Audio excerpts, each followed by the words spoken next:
Here's the intro to Lose Yourself by Eminem. And it's going to start out on a D minor chord. And this will give us a chance. We're only going to take, for right now, we're just going to work on the first three changes. And the D minor chord is with your middle finger, your two finger on the second fret of your G string, which is the third string. And I want you to identify these notes too. So if this is your G string, this is your G sharp, and this is your A. And then you got your open B.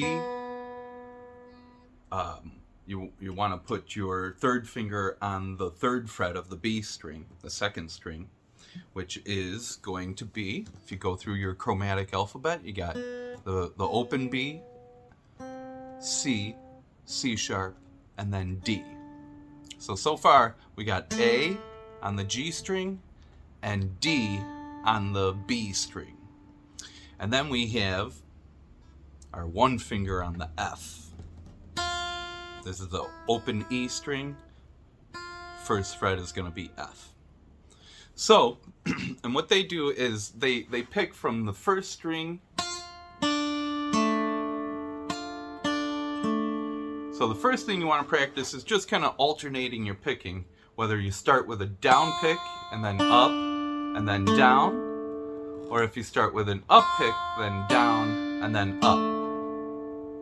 So that's the first thing you want to practice, okay? And you can make exercises as we learn songs. You want to make exercises out of each part that you learn. You'll kind of loop it. So I would, just to learn this, maybe I'd go.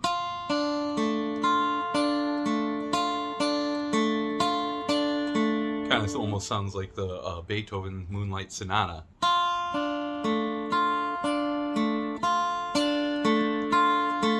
And what I'm doing is I'm plucking down on the first string, up on the second, down on the third, while I'm holding all these notes. That's all I'm doing with this hand, is just kind of holding them there. And now you want to make sure that you kind of get on the tips of your fingers so the underside of your finger doesn't touch the other string. Okay? And remember that this is a D minor chord. Okay? You don't have to worry about it too much with your middle finger, because your third finger is a fret higher than that. So the middle finger is not gonna, not gonna stop the note even if it's touching that string. But you really should always try and get on the tips of your fingers. Make sure your thumb, you're not doing this. Your wrist is always kind of bent straight down towards the floor. Okay, it'll help you get on your on the tips of your fingers, and your thumb is always on the back of the neck, never up here. Okay, so again, try and just go down, up, down, up, down, up, down, down, up, down, up, down, up, down, up, down, up, down, up. So that way you get used to doing it both ways.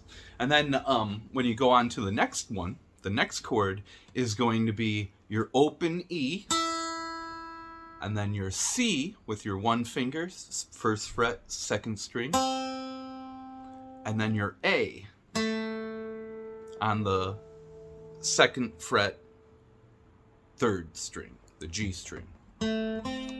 So altogether you got, let me try and get my other hand in here too. So we got,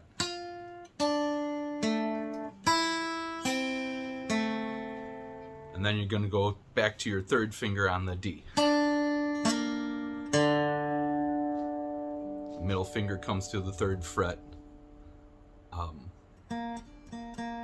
third string. So your third finger and your middle finger are in the same part. So again, the second part though, I think I'm getting a little bit ahead of it. So first part, second part. And you can always kind of layer that.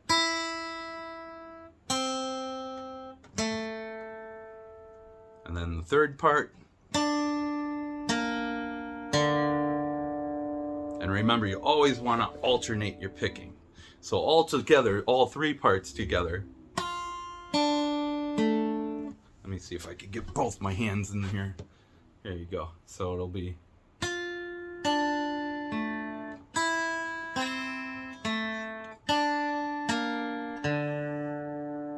And that's what we're going to shoot for the first week. Okay? And even if you only get the first 2 chords, then, you know, that's as far as you get. You don't want to rush stuff, because that's when you start to develop bad habits in your technique, which make learning more advanced things even more frustrating. So you want to take the time to make sure to do it very slow and accurately, and it'll make it for easier learning in the future.